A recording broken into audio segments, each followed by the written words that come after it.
अस्सलाम वालेकुम।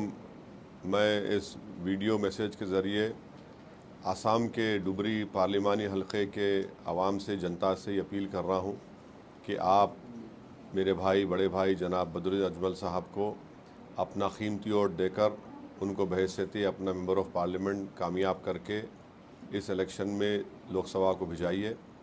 और बदरुद्दीन अजमल साहब और उनकी पार्टी और उनकी NGO ऑर्गेनाइजेशंस एक अवामी खिदमत का रिकॉर्ड रखती हैं।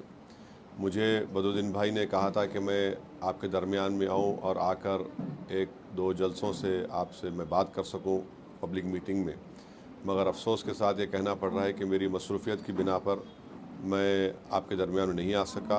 मैं डुबरी की जनता से ये गुजारिश कर रहा हूँ, रिक्वेस्ट कर रहा हूँ कि आप अपना कीमती वोट बदरुद्दीन अजमल साहब को देकर उनको इस बार भी आप अपना मेंबर ऑफ़ पार्लियामेंट बनाइए, ताकि आसाम की गरीब आवाम और मज़लूम आवाम की आवाज़ और डुबरी की जनता की आवाम की आवाज़ और तरक्की के लिए बहुत ज़रूरी है।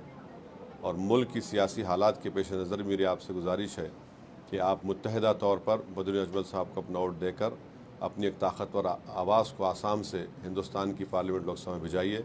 इंशाअल्लाह बाद इलेक्शन के अगर मुझे मौका मिला तो यकीनन मैं आपके दरमियान में आकर आपका शुक्रिया अदा करूँगा।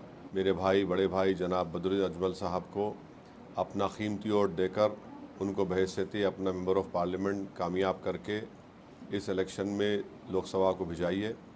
और बदरुद्दीन अजमल साहब और उनकी पार्टी और उनकी NGO ऑर्गेनाइजेशंस एक अवामी खिदमत का रिकॉर्ड रखती हैं। मुझे बदरुद्दीन भाई ने कहा था कि मैं आपके दरमियान में आऊं और आकर एक दो जलसों से आपसे मैं बात कर सकूं पब्लिक मीटिंग में, मगर अफसोस के साथ ये कहना पड़ रहा है कि मेरी मसरूफ़ियत की बिना पर मैं आपके दरमियान में नहीं आ सका। मैं डुबरी की जनता से ये गुजारिश कर रहा हूँ, रिक्वेस्ट कर रहा हूँ कि आप अपना कीमती वोट बदरुद्दीन अजमल साहब को देकर उनको इस बार भी आप अपना मेंबर ऑफ़ पार्लियामेंट बनाइए, ताकि आसाम की गरीब आवाम और मज़लूम आवाम की आवाज़ और डुबरी की जनता की आवाम की आवाज़ और तरक्की के लिए बहुत ज़रूरी है। और मुल्क की सियासी हालात के पेश नज़र मेरी आपसे गुजारिश है कि आप मुत्तहदा तौर पर बदरुद्दीन अजमल साहब को अपना वोट देकर अपनी एक ताकतवर आवाज़ को आसाम से हिंदुस्तान की पार्लियामेंट लोकसभा में भिजाइए। इंशाअल्लाह बाद इलेक्शन के अगर मुझे मौका मिला तो यकीनन मैं आपके दरमियान में आकर आपका शुक्रिया अदा करूँगा। बहुत बहुत शुक्रिया। अस्सलाम वालेकुम व रहमतुल्लाहि व बरकातुहू।